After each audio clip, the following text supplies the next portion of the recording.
Welcome, everyone. Thank you so much for joining us. And this is Dr. Herbert Harris, your host. And this is day number 11. I want to thank each and every one of you for being with us on this journey. It's been, I'll tell you, it has been amazing. And some of the things that we have experienced and learned and gotten from the people who are involved in it have just like, as they say, I'm through the roof. A little about myself. I'm a retired attorney and grew up in the civil rights era. And so I came up in the 60s. I was going to college probably before most of you were born, and actually attended the 1963 March on Washington and heard Dr. King deliver his I Have a Dream speech. And from that time until now, have really been involved with politics, personal development, many other things that really help move people along. One of the reasons that we wrote Solving the Race Issue in America was that after the election of President Obama, I really thought that the race issue had been resolved once and for all. You know, that the fact that a Black man could be elected president, and especially a man named Barack Hussein Obama, meant that you had to have a lot of white Americans supporting him. And so I thought for sure, that this is it. We have gone past this. But if you remember, the moment he was elected, this movement started of Take Our Country Back in 2008, and it grew and grew and grew until we got to the election of 2016. And at that election, Take Our Country Back grew into Make America Great Again. So now it was very clear that the race issue had not been resolved. And that is the reason for writing the book. And the reason for the big read is that so many of you young college students, and I take my hat off to you, the fact that the civil rights movement of the 60s was spearheaded by young people. The Greensboro Four, who sat in at the lunch counter in Greensboro in 1960, that started the whole, really the transformation of America, they were 18 and 19 years old, and just barely 18. So the young people are a key ingredient to moving forward. We have Dr. Rogers here. Doc, let me welcome you. Yes, sir. Add your commentary before we get into our program. Excellent. Welcome, everyone. Different location today, but we are still a part of the big read. And the issue remains the same. How do we solve the race issue in America? We're being joined today by two students, one from North Carolina Central University, Miss Ayanna King, and she's a sophomore majoring in political science. And then, Ayanna King's at Tuskegee University. So I hear her now saying, get it right, Dr. Rogers, say that I'm from the right school. And we're being joined by Mr. Maceo Tanks. How many of you know James Brown's musician Maceo? Come on, Maceo. This is the only other person I've ever met with that name, Maceo Tanks, who is the actual sophomore majoring in political science at North Carolina Central University. Welcome to readers today. How are you all? I'm good. Hope everyone else is doing okay. Excellent. We are, Maceo. And Ms. King, how are you today? I'm great. How are you? Excellent. Good to see you. Awesome. Fantastic. We do great email. It's good to see your face. And also, I'm a senior, not a sophomore. Senior. It's time to Senior. graduate soon. Yeah. Congratulations. Yes. And what year are you, Ms. King? Could you remind us, please? I am a freshman, class of 2024. All right. The future is bright, class of 2024. Mhm. How are things living in the world of COVID your freshman year? Are you taking classes online or face-to-face as well? I'm taking them online, but I do stay on campus, and it's Good. good. I'm making do. Excellent, excellent. Well, we'll begin with you and your reading for today. We're picking up where we left off, Dr. Harris, I believe, when we were talking about the Declaration of White Independence. Is that right, Dr. Harris? Yes, and I can kind of give us an update so that we'll flow nicely. We've been Perfect. reading from chapter 4 of Solving the Race Issue in America, and we were talking about the only coup that has taken place on American soil. And this has become, is really at the forefront of the news because the events of January 6th in this country at the Capitol was reminiscent of the coup that was attempted in 1898. And so we had started giving a little overview of the coup and the foundation of the coup. When that coup took place, it was not a happenstance event. It was a planned event by leaders in Wilmington, North Carolina, and in the state at that time, leaders who really had a three-pronged approach. They had one, people who could write so that you could have documentation, two, people who could speak so that you can inflame people's passions, and then three, people who could ride, folks who had guns and horses. And to support this, the foundation for that coup was a document called the White Declaration of Independence, in which the white citizens of Wilmington, North Carolina,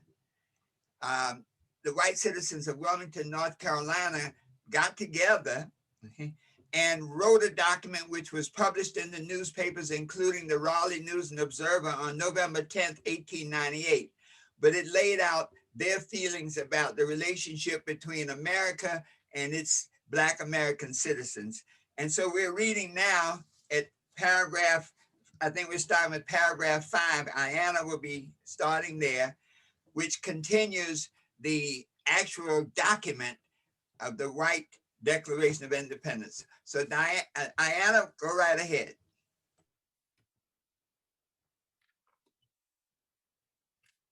Okay. That we propose in the future to give the white men a large part of the employment heretofore given to Negroes, because we realize that white families cannot thrive here unless there are more opportunities for the different members of said family. That the white men expect to live in this community peaceably, to have and provide absolute protection for their families, who shall be safe from insult from all persons whomsoever. We are prepared to treat the Negroes with justice and consideration in all matters which do not involve sacrifices of the interests of the intelligent and progressive portion of the community. But we are equally prepared now and immediately to enforce what we know to be our rights. That we have been in our desire for harmony and peace, blinded to our best interests and our rights. A climax was reached when the Negro paper of this city published an article so vile and slanderous that it would, in most communities, have resulted in lynching of the editor. We deprecate lynching, and yet there is no punishment provided by the laws adequate for this offense. We therefore owe it to the people of this community and of this city as a protection against such license in the future, that the paper known as the Record cease to be published and that its editor be banished from this community. We demand that he leave this city within 24 hours after the issuance of this proclamation. Second, that the printing press from which the record has been issued be packed and shipped from the city without delay. That we be notified within 12 hours of this acceptance of this demand.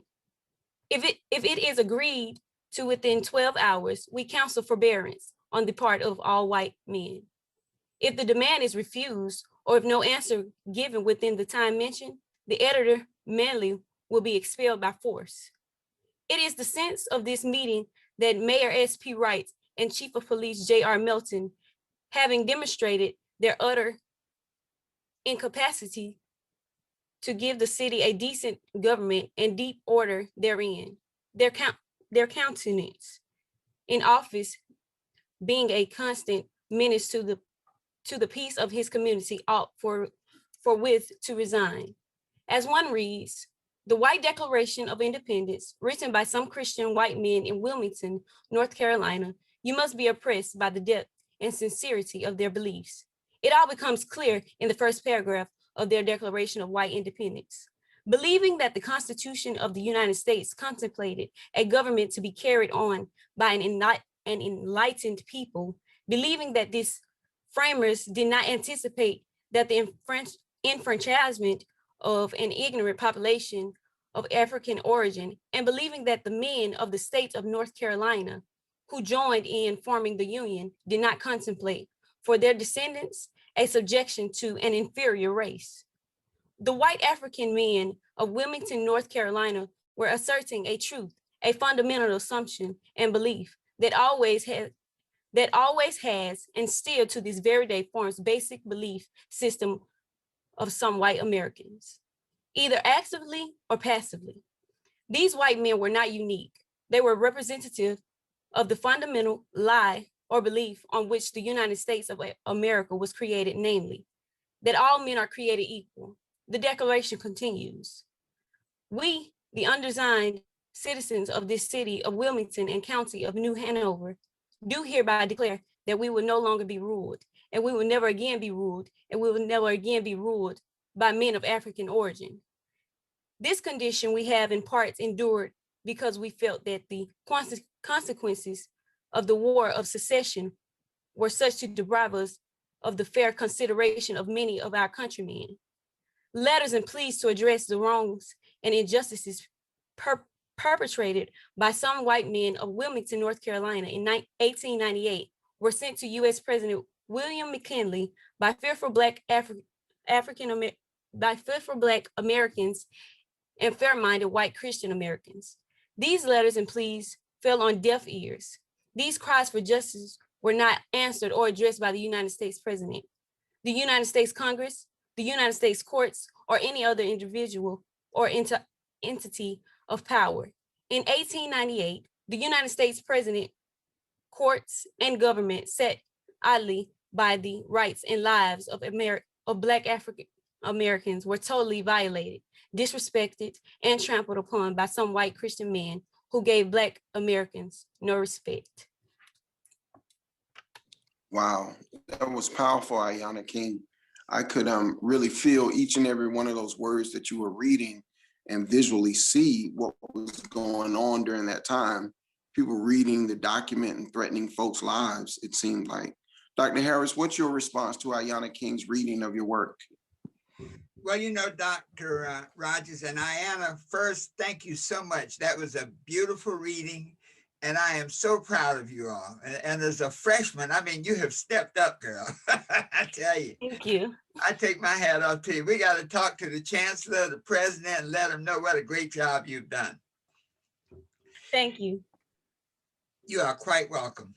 When we look at the history of this document evolved as a result of well thought out, well organized activities over a period of months, basically starting back in the spring of 1898.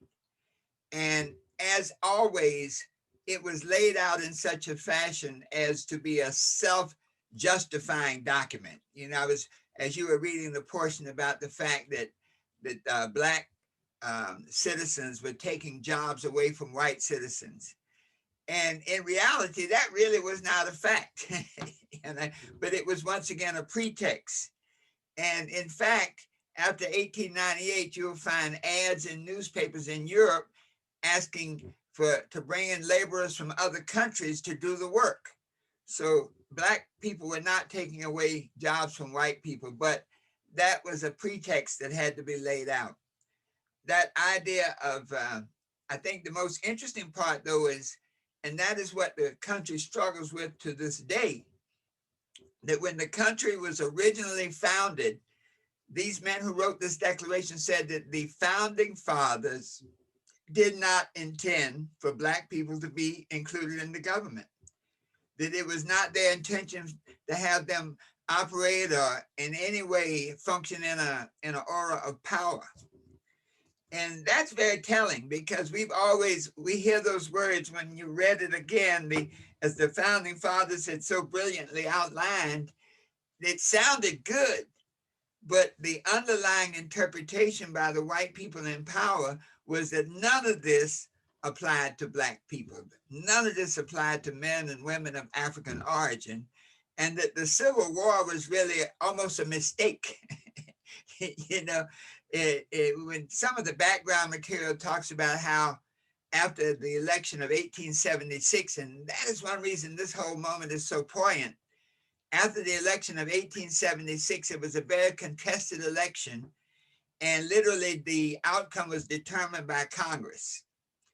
And that was very much attempted on January 6th in this country to set aside the vote of the people and to basically extend the reign of the president, the former president, based on decisions made in Congress rather than the voters. So this brings out so much, and it really plants the seed for what is going on right now.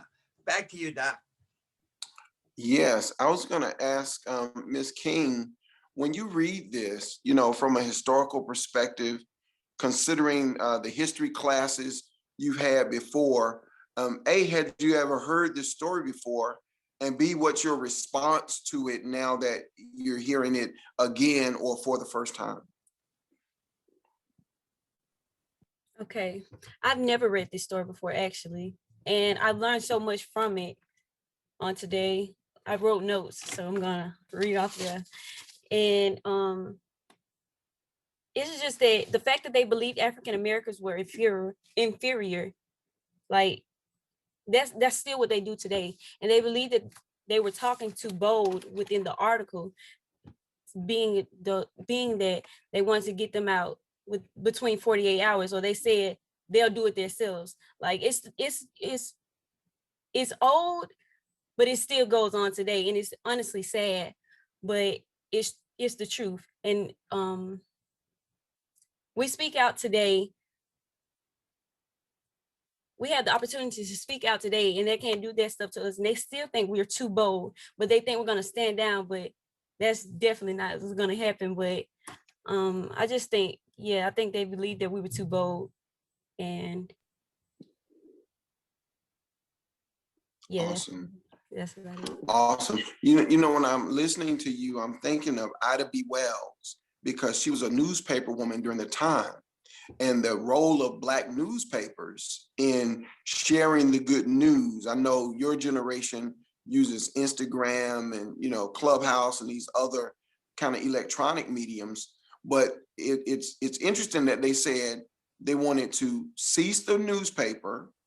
They wanted to take the piece of machine, the printing press, send it out of the city, and that the threat was really made against the newspaper editor's life to say what you just said. If they don't do it, then you know, we'll do it.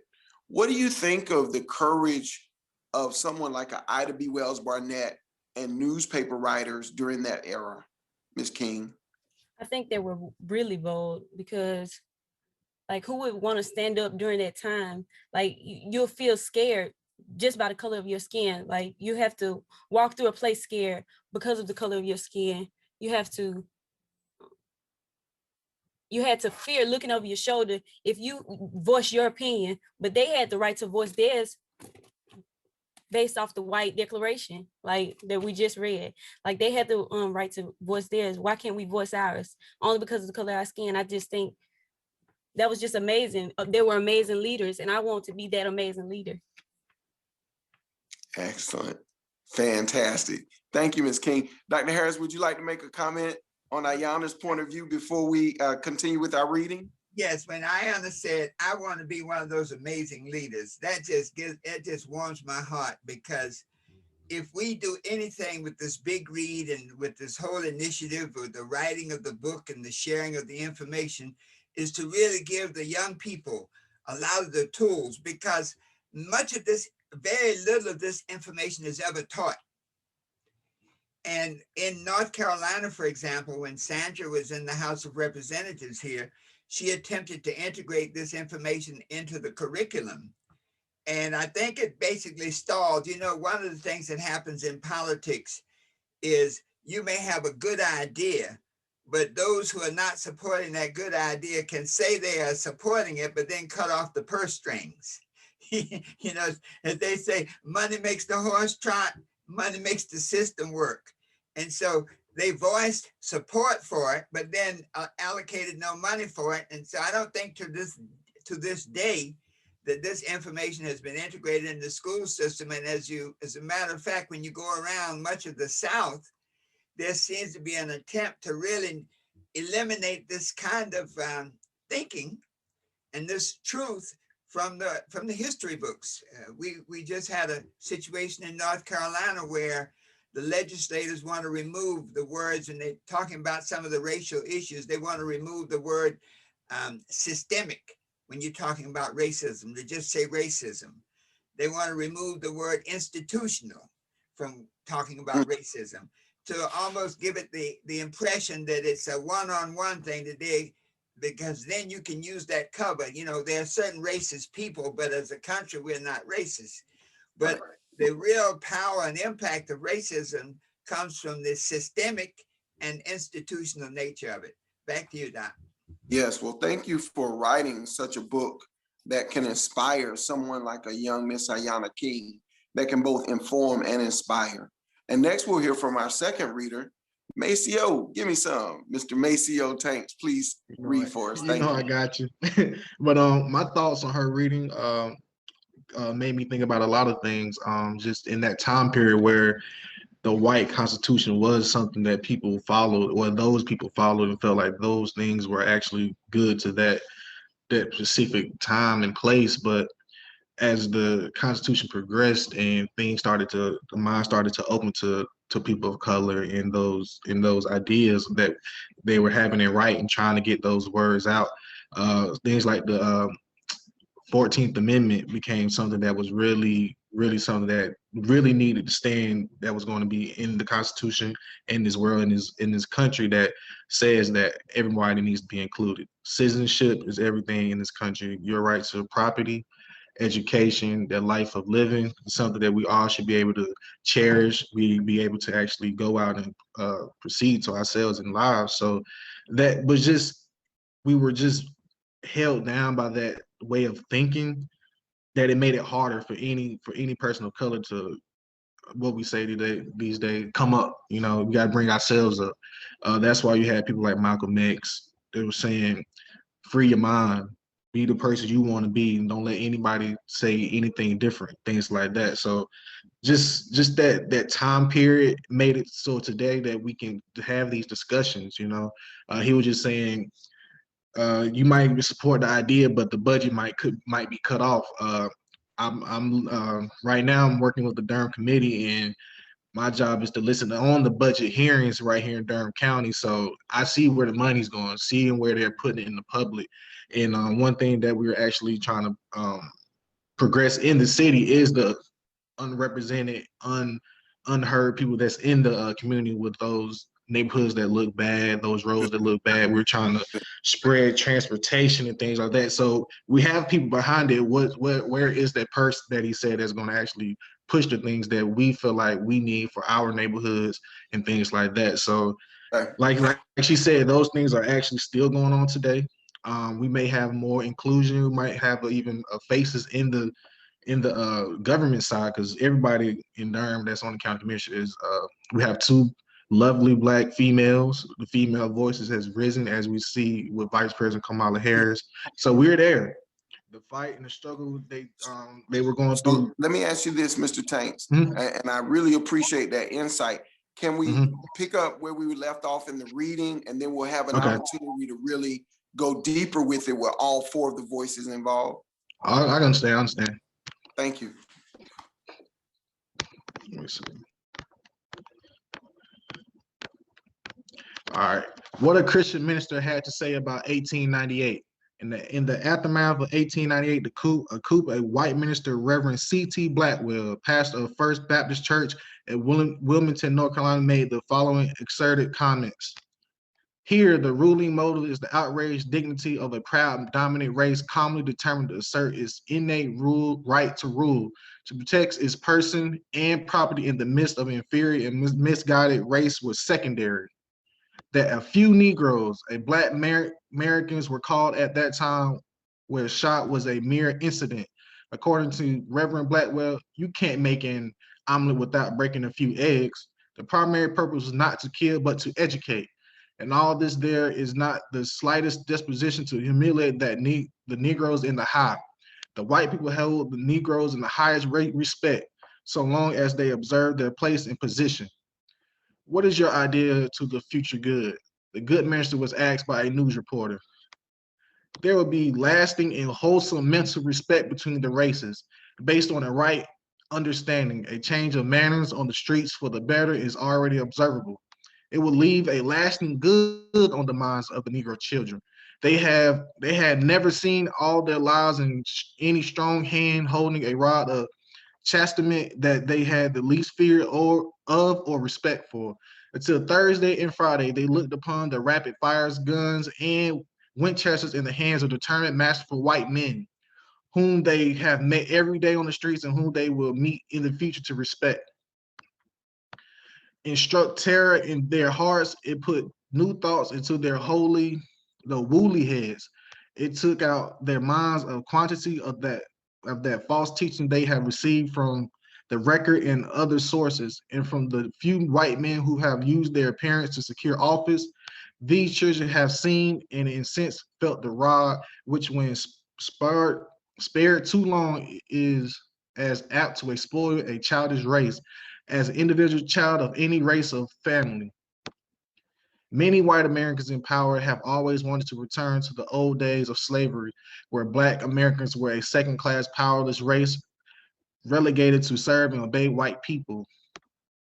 As the good minister implied, in America, it is always about maintaining the white man's domination over the all Black people. The Coup of 1898 in Wilmington, North Carolina was the opening gambit of a racist game that will again put Black Americans under the rule and complete domination of white Americans. Each time Black Americans made significant progress toward realizing the American dream for themselves, certain white Americans did all in their power to undermine and destroy that progress and kill their dreams. Black Wall Street. Oh. Maceo, can we take a little break right there? Because, yeah, you know, you really put you might say the icing on the cake, the cake of understanding. Mm-hmm. Because when you see how this thing was so well, someone has their mic open. You may want to close your mic so we don't get the echo. Yeah, good deal. When you see how this thing was well orchestrated and executed, but then the understanding behind it, as you were reading, and we were talking about the minister, and one of the you might say fundamental propositions of our book is that there is a spiritual transformation necessary. And so when you see the minister of the number one church in Wilmington saying, you can't make an omelet without breaking a few eggs. That's profound. You know, in other words, and the funny thing, you know, nobody ever knows how many people were killed. When you do research on these type of events, they never know how many people were killed. But we often say liars may figure, but figures don't lie.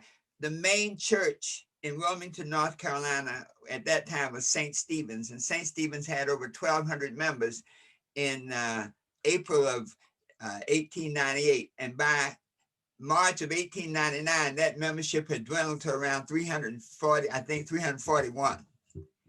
And so not only did Black people, were they killed and hurt, but they were literally run out of town. They let educated, and you know, A&T College, Mr. Dudley, who was one of the founders of A&T College, came from Wilmington. The first Black graduate of MIT, R.R. Taylor, he graduated from MIT in 1888, came from Wilmington. and R.R. Taylor, Ayanna, was the architect that built many of the buildings at Tuskegee Institute. He was very close with Booker T. Washington.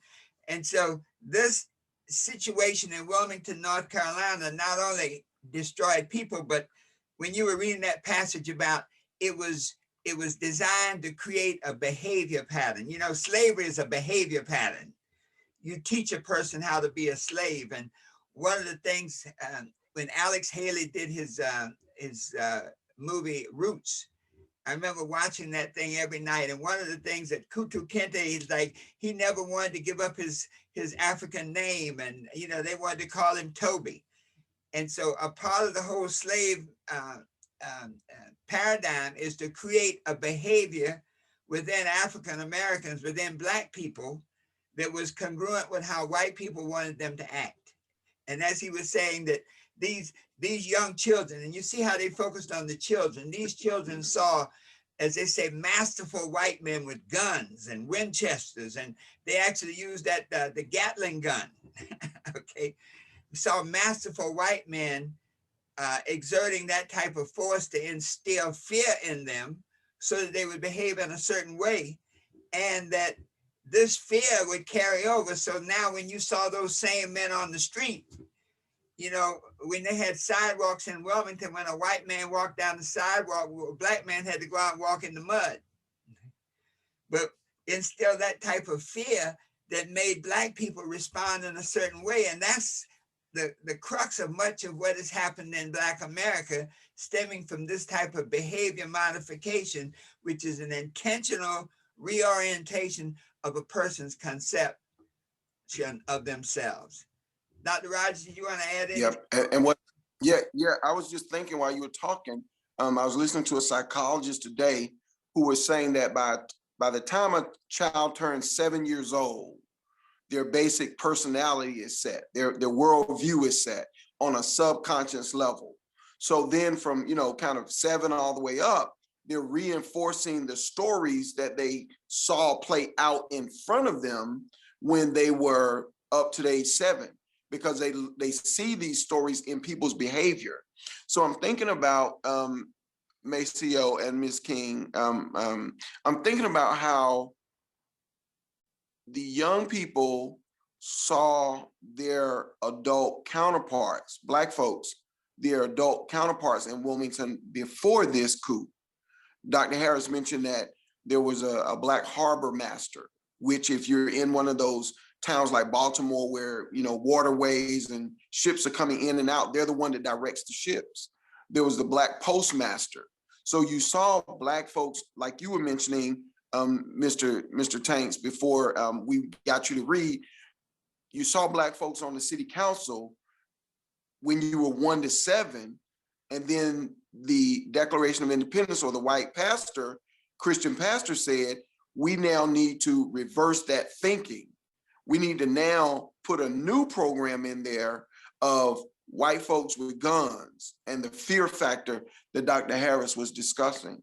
And so I just wonder, you know, again, you guys are younger than we are, and from your perspective, how that plays out historically, and what are your thoughts on that contemporarily, particularly in lieu of George Floyd and, you know, what we saw with Black Lives Matter. And we'll go to Mr. Tanks and then Ms. King, please. My comments on that would say I know they're trying to eliminate the word systemic in the Constitution, but all of that is mental. Just at the beginning of the excerpt, what I was reading said they're trying to push for the lives of everybody being equal and things like that. But as you read through that passage, the mind quickly flipped to, we need to show them that the white man is in power. They do have guns. They do, from their parents that have been on those government positions, their children now have seen that are going to hold those same government positions, and the mind of the Black man or the Black person is still going to be in a systemic position, saying that the white man is still superior. So the elimination of trying to get those kids that are from 1 to 7 and still seeing those images that you said our counterparts had, the older people saw, they're trying to make sure that we still see those images of saying that this is how it's going to be. And it shouldn't. Because if we go back to the first part of that excerpt, the minister was actually pushing for inclusion, but that was not what was practiced. That's going back to you supporting something, but the purse is not there to support it. The purse is going into the other direction. So those instances of George Floyd and Ayanna Taylor, no, I said Ayanna Taylor, that's not her name, but you know what I mean. But Breonna Taylor. The power is still in the other person's hand. That's what they're really, when we see those incidences and those stories that impact our lives, even if we're not even in the same state, but we see them as our sisters and our brothers, those images and those stories hit down deep with us, saying that we're still in the struggle. Those ordinances, those executive orders that says no race, color, gender should be applied to trying to get that job position. We still feel those same things because we still feel that same thing that our counterparts were feeling. And as a counterpart, they tell us the world is not as good as they try to make it seem. Some parts are good. Not to say no, there hasn't been any progression in the world or even in this country, but those same systemic racism things are still happening, and we still have a fight that we need to actually keep fighting. Interesting. Thank you. Thank you. Ms. King, what are your thoughts on that? And if you could mute yourself, there we go. Ms. King? All right, I don't have anything to add. I'm just taking it all in and being made aware how informative all of this is and enlightening me it is. And I'm just excited to hear and to better understand how we got to this place of so much injustice and inequality. And I'm ready to reform and just change that. Interesting. And I know that we were going to read the Black Wall Street section, Dr. Harris, but if I can, I'd like to just shine a little more light on the brilliance of our two readers today. And I'd like to ask them the question, right? In order, in your opinion, to form a more perfect union, in order to move the nation from this historic point of view forward, what do you see as maybe one or two things that can be done, particularly with your generation and your colleagues at your age group, that can make America less racist systemically and less racist individually? We'll go with Ms. King, then we'll come back to Mr. Tanks. Ms. King? All right, can you ask that one more time? So what do you see among your generation, your colleagues at other schools? I know you're in Alabama at Tuskegee, so Alabama State and Alabama A&M and University of Alabama.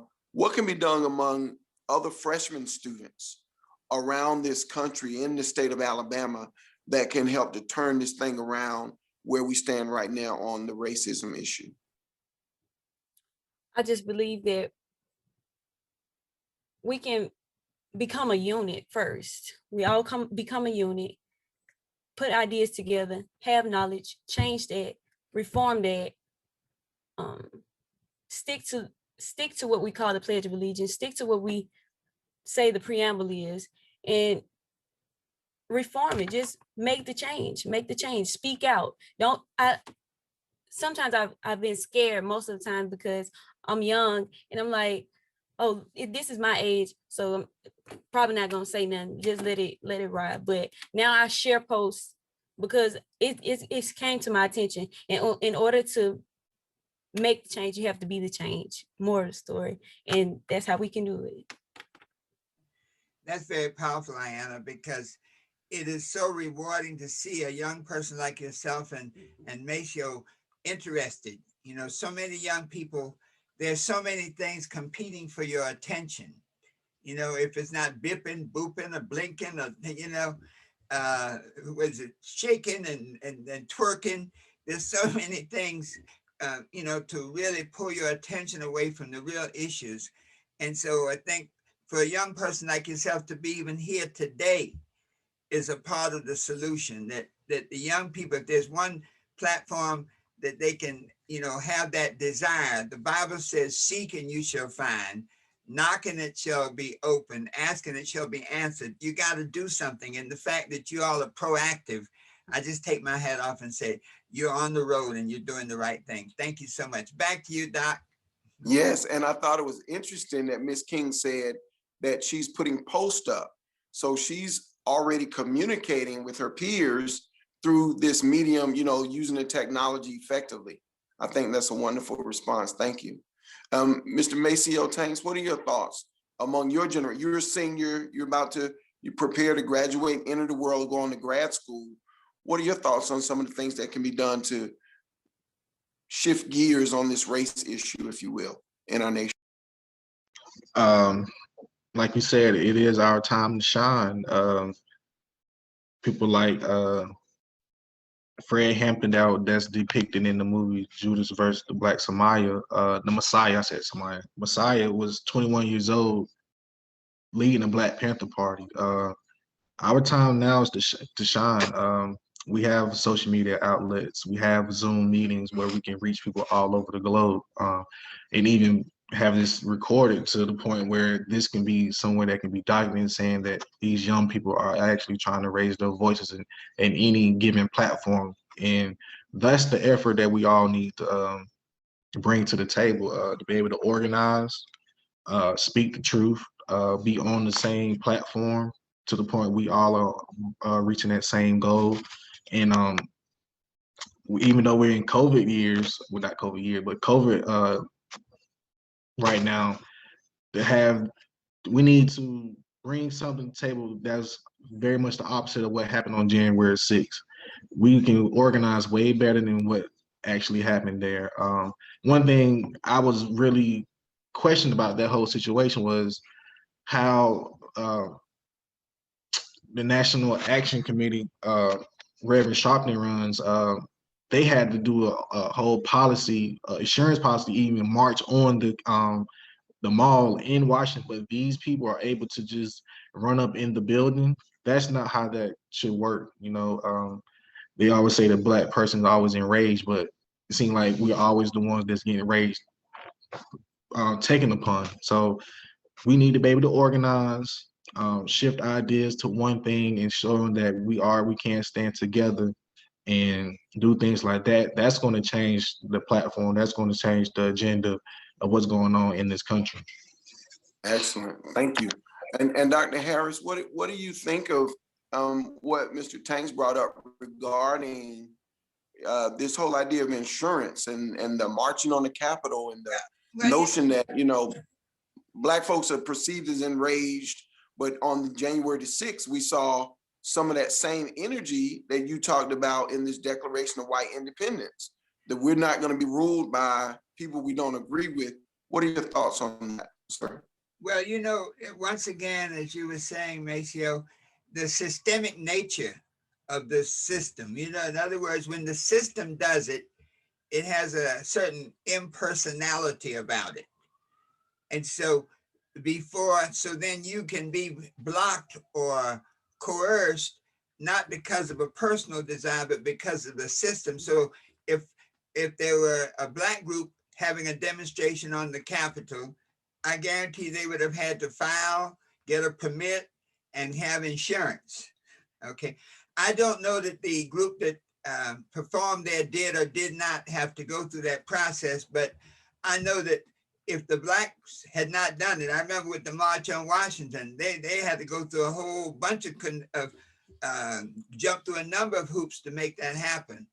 So once again, it's that systemic nature. Doc, you know, one thing I was looking on Instagram, I've had some comments, and maybe our listeners, we have a number of participants on that question, hearing what you have heard today about the Wilmington, North Carolina, the coup of 1898. Any thoughts on how you, in your environment, in your community, might be able to help facilitate forward motion, to help take these things that have been done and how to go forward from here? Any thoughts? And maybe you can put it in the chat. We're going to open up the lines in the future meetings so we can have more dialogue, because we have some really diligent people. Let's see, Jean, well said. Thank you for your insight. Darling on Instagram says accountability is key. Any other thoughts, things that might be done to help really transform this country? It's not a Black problem, it's a white problem, it's an American problem.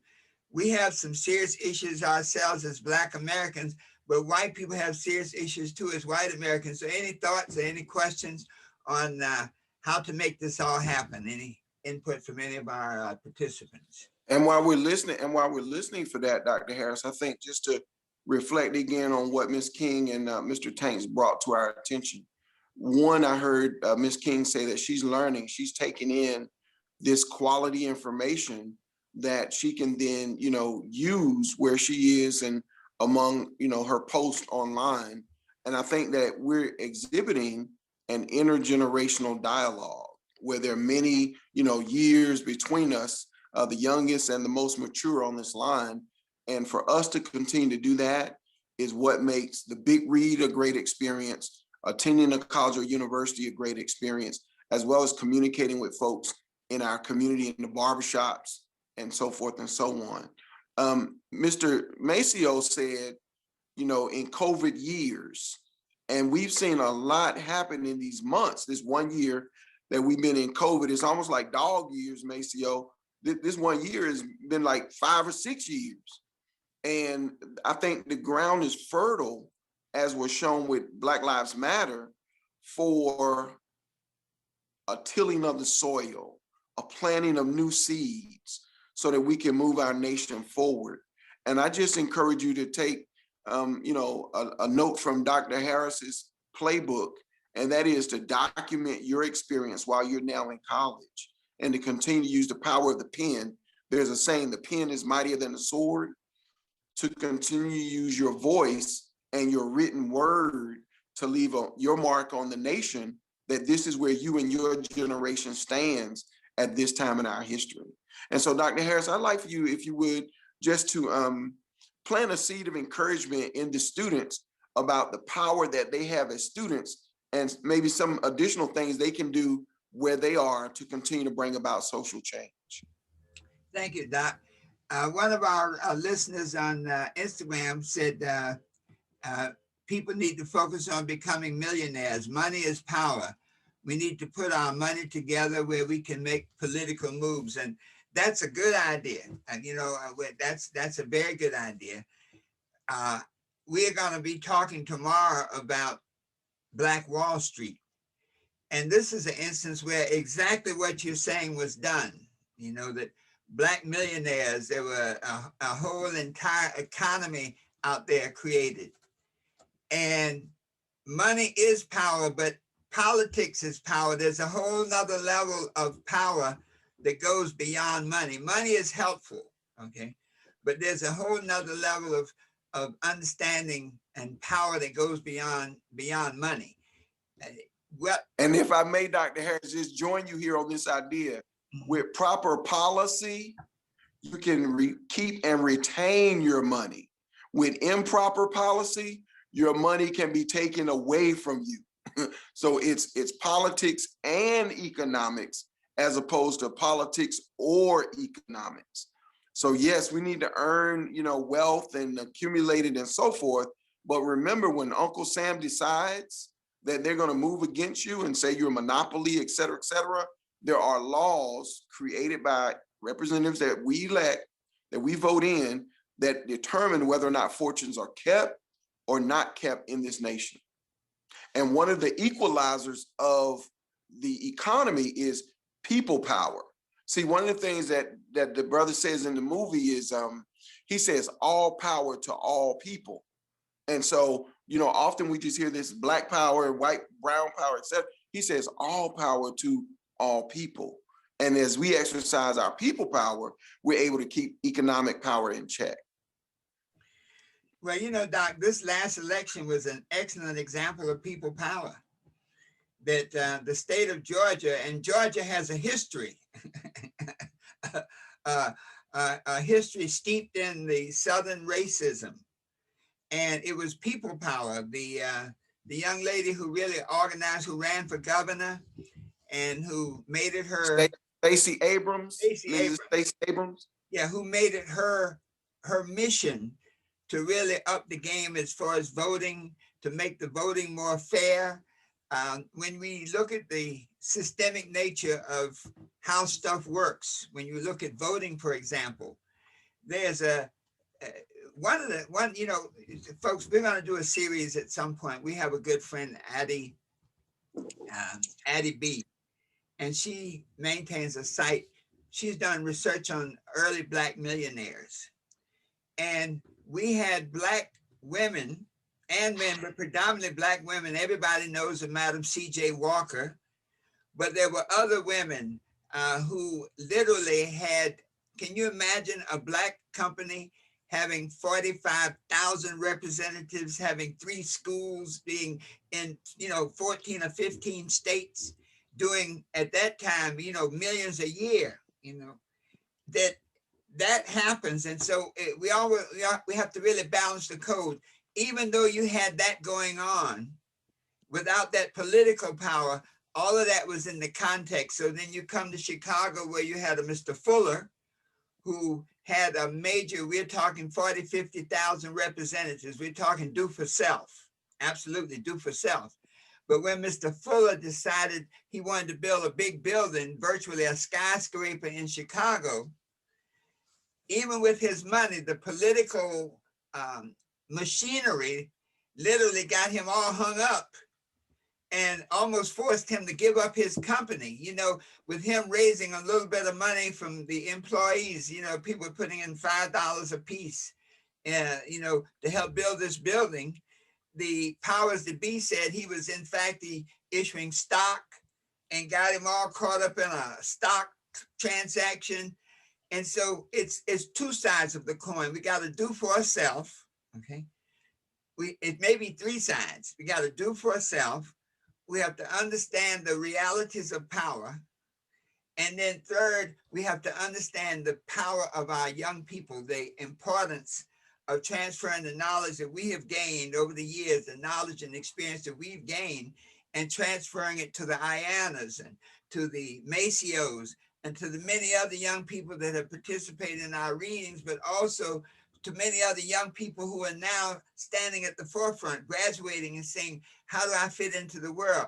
It ain't just about you anymore. It's about you as a representative of a culture, of a society, of a being, of a people. And so we're passing the ball to you, young folks. And I feel a whole lot better now, meaning the Ianas and the Macios, because I know that you all have the inquisitive nature, the desire to know the truth. Because as the Bible says, when you know the truth will set you free. Back to you, Doc. Yes, we'll just get a closing word from Mr. Maceo Tanks, and we're going to give Miss Ayanna King, our queen of the day, our closing word. So Mr. Tanks, is there anything you'd like to share with us briefly to take us on home and bring us out? All I can say is this was a wonderful talk, a great panel, very, very influential things that we are doing here today in the COVID years. We still need to have these discussions, even though we can't be face to face. These types of platforms are needed every day, anytime that you can do anything.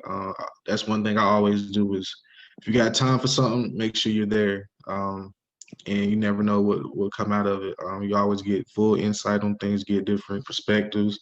You learn new stories. Even though I have heard the Wilmington massacre, that I have heard of this story in the situation, but I didn't know the full detail until reading it myself. I was like, oh, I didn't know all that. I just read it because I want to pass a test. Now I really do know. So. But Excellent. Yeah, but that's about it. I love this this good hour. Very, very, very good. Thank you for being here, and thank your professor, Dr. Artemisia Stanberry, for lending one of her brilliant students to us from North Carolina Central University. Thank you. Ms. King, any closing comments, thoughts that you'd like to leave us with? All right, I just want to say thank you both for this wonderful experience. I want to also say you're a great writer and brilliant writer. And thank you guys. This was very informative for me. Thank you so much. We know you're getting a high quality education at Tuskegee University, and we look forward to telling everyone the good news of how you great readers, they say readers are leaders, how you great readers are leaders on this discussion on race. Thank you so much. And Dr. Harris, that'll conclude us for the day. You can take us out if you care to. Well, I certainly will. I see Clara, one of our participants. Clara said she wanted to commend the young people who have shared today. So Clara is a veteran, one of my friends from out in Alabama. Thank you so much, Clara. We've gotten some great word from Amanda. She said, thank you so much. Wonderful. Amanda's going to share some thoughts with us tomorrow. And I tell you, just we keep doing what we're doing. We started this with a sense of purpose, and each step along the way, we are re-energized by what we are finding. Each of you is like a nugget. We like came into this mine wondering whether it was a gold mine or a coal mine. And as we dig down, we're finding it's definitely a gold mine. And as we learn more and interact with more of you young people, it's becoming a diamond mine. So for all of our listeners, this is day 11 of our 20-day read. Every Monday through Friday from 1 to 2 p.m. Eastern. We have young people and old veterans reading today. We were blessed with 2 young people. And so those of you who are listening on Facebook, on Instagram, go and register. Go to www.thebigread.net. Register free. You'll get a ebook version of the Solving the Race Issue in America. But we'd love to have your support. We'd love to have you get this message and begin to incorporate it into your lives. That's it for me, Doc.